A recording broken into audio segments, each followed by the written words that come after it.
उधर लॉकडाउन के कारण हिमाचल प्रदेश के बाहरी राज्यों में फंसे छात्रों को प्रदेश सरकार द्वारा प्रदेश में वापस लाया जा रहा है, जिसके तहत दो अलग अलग दलों में कुल 57 छात्र छात्राएं जिला सोलन के परमाणु और सोलन में पहुंच गए हैं। वहीं जिला प्रशासन सोलन द्वारा सोलन से 87 कश्मीरी लोग जो कश्मीर भेजने का इंतजाम किया गया है। यह सभी कश्मीरी कई सालों से सोलन में रहकर कार्य कर रहे थे। जिला प्रशासन द्वारा कश्मीर सरकार से बात करके इसके जाने का प्रबंध किया गया। कश्मीरियों को 3 प्राइवेट बसों द्वारा अतिरिक्त उपायुक्त विवेक चंदेल द्वारा जम्मू रवाना किया गया। इन सभी को बस द्वारा लखनपुर बैरियर पर छोड़ा जाएगा। सभी कश्मीरियों को न्यू बस स्टैंड पर प्रशासनिक अमले द्वारा पूरी एहतियात के साथ खाने का सामान, मास्क, सैनिटाइजर भी दिया गया। लॉकडाउन की वजह से यह लोग अपने अपने घर जाना चाहते थे और कश्मीर में इनके परिवार वाले भी महामारी के चलते इस सब की चिंता कर रहे थे। बहुत बहुत धन्यवाद करता हूँ सोलन सरकार को, जिन्होंने हमारी जम्मू कश्मीर से बात करके इन्होंने हमारे को अपने अपने घर पहुँचाने की कोशिश करी है सर। बहुत बार कुछ फैसिलिटी इन्होंने दी सर, बसें दी, हमारे को खाना दिया, सब कुछ बहुत अच्छी तरह इन्होंने हमारे को अपने अपने घरों में पहुँचा रहे हैं सर। उन्होंने हमारे को अच्छा प्रोवाइड दिया, गाड़ी दी, सब कुछ दी। यहाँ हिमाचल गवर्नमेंट ने डिस्ट्रिक्ट सोलन से हम खुशी से घर जा रहे हैं। क्यों इसलिए हम जा रहे हैं, थोड़ा प्रॉब्लम थी तो इसलिए हम घर जा रहे हैं। बाकी कोई दिक्कत नहीं थी। सैनिटाइजर दिया, बिस्कुट दिए, गाड़ी दी, सब कुछ दिया। उपमंडल पाउडा साहिब की महिला समूह ने अब कमर कस ली है। कोरोना वायरस महामारी के लिए जहां प्रदेश में प्रशासन द्वारा हर तरह का पुख्ता इंतजाम किया गया है, वहीं सड़कों पर तैनात पुलिसकर्मी लोगों की सेवा दे रहे हैं। डॉक्टर उद्योगों में काम कर रहे हैं कर्मचारियों को महिला द्वारा अब मास्क बनाए गए ताकि सभी लोगों की सुविधा पहुंच सके। आपको बताते चले कि महिला मोर्चा शिवानी वर्मा ने बताया कि अपनी टीम के साथ सोशल डिस्टेंस बनाकर मास्क बनाने का कार्य शुरू हुआ है। लगभग 11,000 से अधिक मास्क अभी तक महिलाओं द्वारा बनाए गए। तकरीबन हम 11,000 मास्क अब तक बना चुके हैं। विधायक जी ने हमारे को कपड़ा प्रोवाइड किया है सभी पंचायतों में, सभी वार्डों के लिए, और हम उन्हीं के सौजन्य से महिलाओं को इकट्ठा जोड़ते हैं। कहीं ना कहीं उनको घर में कपड़ा प्रोवाइड करते हैं, उनको मोटिवेट करते हैं और वो अपने लिए, अपने पड़ोसियों के लिए, अपने आसपास के लोगों के लिए ये कपड़े के मास्क बनाती हैं जो 3 लेयर्स में बना करते हैं। हम घर में मास्क बना रहे हैं, इसमें हम नया कपड़ा भी यूज़ कर रहे हैं जो हमें विधायक निधि से दिया गया है।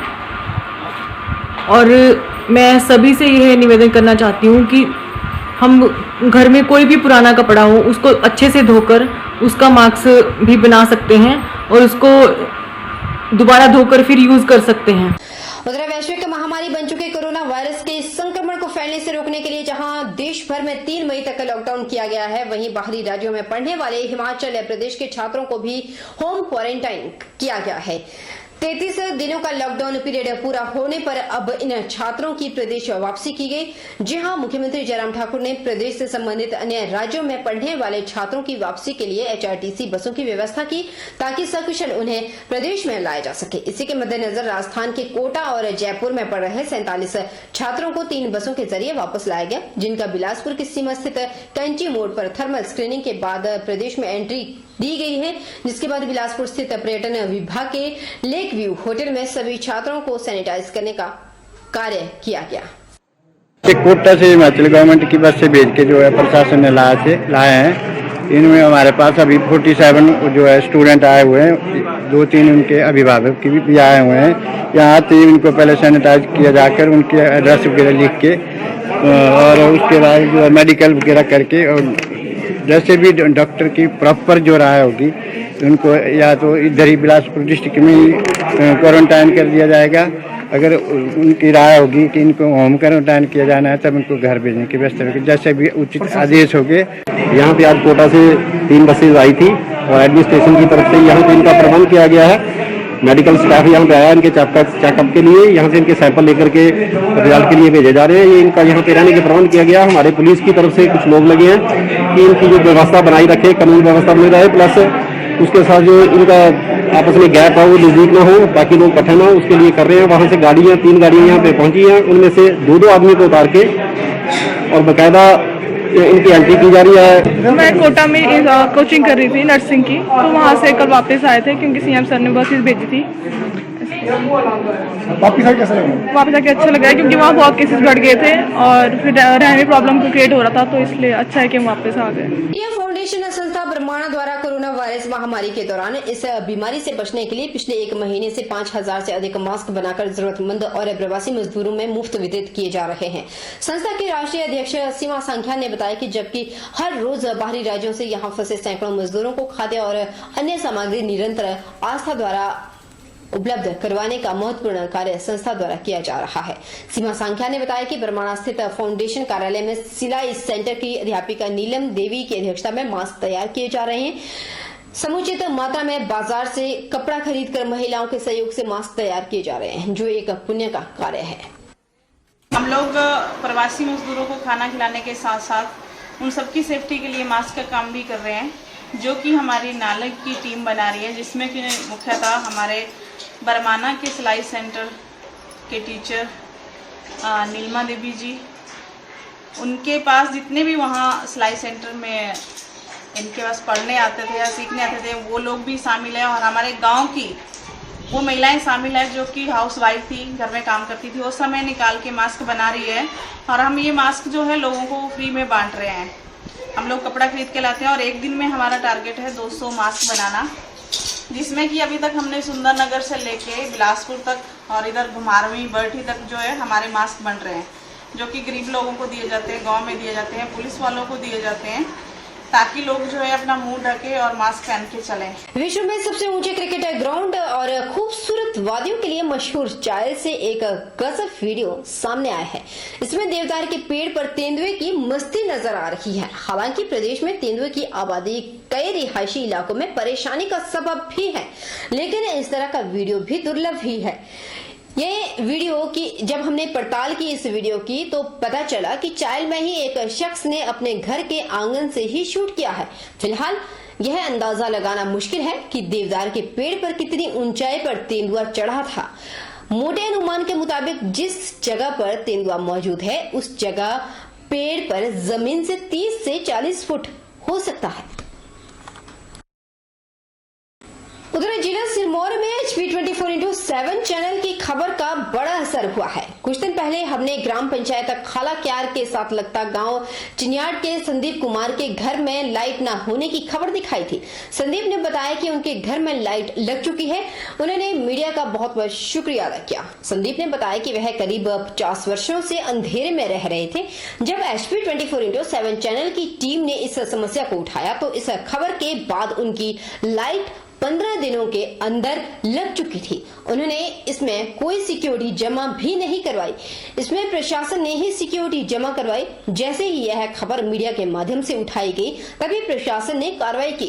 इससे पहले भी वह कई बार दफ्तरों के चक्कर काट चुके थे, लेकिन प्रशासन टस से मस भी नहीं होता। मैं इन मीडियम का धन्यवाद करता हूं जिन्होंने मेरे घर में मीटर लगाया।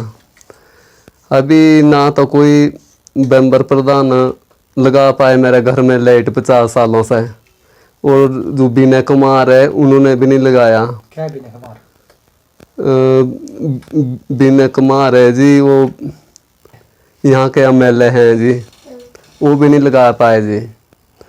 जो आज इन कंप्यूटर ने 24x7 ने मेरे घर में मीटर लगाया जी, इनका मैं हाथ जोड़ के बहुत बहुत धन्यवाद करता हूँ। हिमाचल प्रदेश के ऊपरी हिस्सों में जहां अगले महीने से पलम पकने शुरू हो जाते हैं, वहीं इन इलाकों में पलम बागवान अभी तक फसल मंडी पहुंचाने के लिए कोई बंदोबस्त नहीं कर पाए। पलम की शेल्फ लाइफ कम होने के कारण पकते ही जल्द तोड़कर मंडी पहुंचाना पड़ता है। लेकिन इस बार लॉकडाउन और कर्फ्यू के चलते पलम बागवान ना तो खाली पेटियां जुटा पाए हैं, ना ही मजदूर। फिर देश की विभिन्न मंडियों में पलम कैसे पहुंचेगा, चिंता बनी है।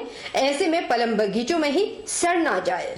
पलम बागवानों की चिंता बढ़ गई है। उनका कहना है कि पलम पैकिंग के लिए लकड़ी की खाली पेटियों की जरूरत होती है जो बाहरी राज्यों से आती है। इसी तरह बगीचों में पलम तोड़ने के लिए मजदूर अधिक चाहिए होते हैं। पलम कारोबार के लिए ठेकेदार और मजदूर सहारनपुर से आते हैं, लेकिन इस बार कैसे व्यवस्था होगी, किसान चिंतित है। सरकार से यही मांग है कि हमारी जो नगर का क्षेत्र है। यहाँ पे कम से कम 2 लाख पेटियां प्लम की होती है और बागवान भी इसी पे डिपेंड है। और यहाँ पे जो पेटियां आती है, हमारी जो लकड़ी की पेटी होती है, वो भी बाहर के प्रदेशों से आती है, जो इस वक्त वो भी इस टाइम सब कुछ बंद है। और साथ ही साथ जो वहाँ पे लेबर आती है जो तोड़ने के लिए, वो भी बाहर के प्रदेशों से आती है, वो इस टाइम वो भी बंद है। तो मेरी सर, क्योंकि अगर वो नहीं आएगी तो या कुछ ऐसा सरकार प्रबंध करे जिससे हमारी प्लम की जो है वो तोड़ने का प्रबंध करे। और सरकार से हमारी यही मांग है कि इस पर जल्द सोचा जाए, क्योंकि ये जो हमारा प्लम का जो सीजन होता है, ये 8 से 10 दिन का होता है। सबसे पहले तो ये है कि जो ये हमारा यहाँ प्लम था, यहाँ मैक्सिमम जो प्लम है वो सहारनपुर के ठेकेदार आते थे, वो इसको तोड़ते थे और उनकी लेबर सहारनपुर से आती थी। लेबर का कोई प्रॉब्लम नहीं था। और जो दूसरे थे जो खुद बेचते थे, वो करसोग एरिया से लेबर लाते थे और उनके माध्यम से तोड़ लेते थे। परंतु अब स्थिति ये हो गई है कि सहारनपुर का तो आप बात ही छोड़ो, वो तो संभव ही नहीं है और ना हम उनको लाने के फेवर में है। परंतु लोकल लेबर जो यहाँ की है, जिस तरह से कहा जा रहा है कि भाई आप लोकल लेबर को कांटेक्ट करो, लोकल लेबर यहाँ पर ना के बराबर है। और इस तरह से हमको जो हमारा ये माल है, हमको तो ऐसा लगता है कि कहीं ये खेतों में ना सड़ जाए। वहीं शिमला जिला के रामपुर और आसपास के इलाकों में गरीब, जरूरतमंदों और मजदूरों की जरूरतों के लिए पूरा करने में कुछ स्वयंसेवी संगठन सक्रिय भूमिका निभा रहे हैं। अब तक इन स्वयंसेवियों ने सैकड़ों जरूरतमंदों को राशन वितरित किया। इनका कहना है कि देश के प्रधानमंत्री के आह्वान से प्रेरित होकर उन्होंने यह सेवा और सहायता कार्य शुरू किया है। जहां से भी कोई सूचना मिलती है, वो तुरंत राशन और जरूरत का सामान लेकर वहां पहुंच जाते हैं। ऐसे में राष्ट्रीय स्वयंसेवक संघ के वॉलेंटियर्स और कुछ स्थानीय समाजसेवी रात दिन सेवा और सहायता कार्यों को अंजाम दे रहे हैं। समाजसेवी और गौ सेवक आरती शर्मा ने अकेले अपने पैसों से अब तक करीब 500 लोगों को राशन और 3 दर्जन लोगों को नगद राशि पहुंचाई है। ये जो कोरोना की समस्या है, इसके चलते जो हमारे प्रधानमंत्री जी ने आग्रह किया था कि भाई कोई भी आपके आसपास कोई भूखा नहीं सोना चाहिए, कोई भूखा दिखे तो उसकी मदद करो। इसके चलते हमने जब से ये कर्फ्यू और ये बवाल लॉकडाउन, उस वक्त से लेकर कम से कम 300-400 लोगों के लिए राशन और किसी को पैसे की जरूरत है तो उसके लिए पैसे की जरूरत उसकी पूरी की, और किसी को अगर मेडिसिन वगैरह की जरूरत है तो उसको मेडिसिन भी दिलवाई। तो हम सोचते हैं कि हम किसी के पशुओं के लिए चारा भी हम 3-4 जगह उपलब्ध गौशाला में। परिवारों को जो हमने एक किट तैयार की है, राशन की किट, जिसमें के 5 किलो आटा, चावल, दाल, तेल, नमक, चीनी, पत्ती इत्यादि। तो ये घर घर तक जहां से भी ऐसी सूचना हमें अपने स्वयंसेवकों के माध्यम से प्राप्त हो रही है कि कहाँ पे दिक्कत है, कहाँ पे लोगों को राशन की कमी है या कोई और दिक्कतें हैं, तो उनको वहां तक पहुंच के हम लोग ये जो है उन तक राशन पहुंचाने का जो काम हम लगातार करते आ रहे हैं। एक और जहां दुनिया भर में कोरोना वायरस से निपटने के लिए लोग कोई ना कोई प्रयास कर रहे हैं, वहीं तहसील कसौली की ढकरियाना पंचायत का रहने वाला शिव शर्मा ने लोगों को कोरोना वायरस के बारे में कविता के माध्यम से पूरे देश को एक संदेश दिया है। कविताओं के माध्यम से लोगों को जागरूक किया जा रहा है। कोरोना वायरस से निपटने के लिए अध्यापक शिव कुमार शर्मा, जो कि काव्य लेखन भी करते हैं, अब वह लोगों की कविताओं के माध्यम से जागरूक करने में लगे हुए हैं और इस महामारी के सकारात्मक प्रभावों के विषय में बता रहे हैं। कोरोना वायरस दुनिया को एक अद्भुत सबक सिखा गया। जो असंभव सा लग रहा था वक्त, उसे हकीकत बना गया। सीमाएं टूटी हर राष्ट्र की, मानवता के रिश्ते जोड़ गया। जो विदेशी ही बन चुके थे बाहर, उन्हें जन्म राष्ट्र में छोड़ गया। भीड़ में खोए हर शख्स को पारिवारिक रिश्ते से जोड़ गया। धार्मिकता का भांडा फोड़कर मात्र मानव धर्म को मोड़ गया। युद्ध के नगाड़े थम गए, चारों दिशाएं शांत है। एक अस्पताल की महत्ता है, पब होटल बाजार सब बंद है। वहीं जिला सिरमौर के पहाड़ी इलाकों में बीती रात की बात करें तो जोरदार ओलावृष्टि किसानों के लिए मुसीबत का सबब बन पड़ी है। गिरिपारक क्षेत्र में कुछ ही दिनों में गेहूं की फसल पककर तैयार होने वाली है। यही नहीं, यहां पर प्याज, लहसुन, टमाटर की फसल बारिश की वजह से खराब होने की कगार पर पहुंच चुकी है। किसानों के इनकम का साधन मात्र खेती ही है। किसान साल भर से गुजर बसर इसी खेती से करते हैं, इसी फसल से करते हैं। बीती रात से लेकर दोपहर तक ओलावृष्टि और झमाझम बारिश की वजह से किसानों की फसल पूरी तरह से बर्बाद हुई। बारिश की वजह से नेशनल हाईवे सड़क की हालत भी खस्ता हो गई। नेशनल हाईवे तिल्लोर धार के नजदीक बिल गेट का एक हिस्सा बिल्कुल ढलकर नीचे गिर चुका है। गांव के किसान ने बताया कि गेहूं की फसल इस बार अधिक मात्रा में पैदावार हुई है। बीती रात की ओलावृष्टि से गेहूं की फसल नहीं हुई, बल्कि प्याज और लहसुन की फसल भी बर्बाद हो चुकी है। ऐसे में अब उनकी चिंताएं बढ़ने लग चुकी हैं कि वो कैसे पूरी साल का गुजारा करेंगे। वहीं खेती पर निर्भर किसान बीती रात की बारिश की मार से किसानों को उभरना अब मुश्किल लग रहा है। उधर मंडी जिला के मुख्य चिकित्सा अधिकारी डॉक्टर जीवन चौहान ने कहा कि प्रदेश सरकार के द्वारा कर्फ्यू में धीरे धीरे जो ढील दी जा रही है, जिसकी वजह से लोगों को थोड़ा बहुत राहत जरूर मिल रही है, लेकिन इसके बावजूद स्वास्थ्य विभाग पूरी तरह से सतर्क है और टेस्टिंग की प्रक्रिया जारी है। उन्होंने कहा कि अभी तक विभाग के द्वारा 288 सैंपलों की जांच करवाई गई, जिनकी रिपोर्ट नेगेटिव आई है और 5 सैंपल शिमला जांच के लिए द्वारा भेजे गए। वहीं मंडी जिला मुख्य चिकित्सा अधिकारी जीवानंद ने यहां तक कह दिया कि केंद्र सरकार के उस कदम का भी स्वागत किया जिसमें केंद्र सरकार ने मेडिकल ऑफिसरों और पैरामेडिकल स्टाफ की सुविधा यानी सुरक्षा के लिए डिजास्टर मैनेजमेंट एक्ट में संशोधन कर अधिसूचना जारी की है।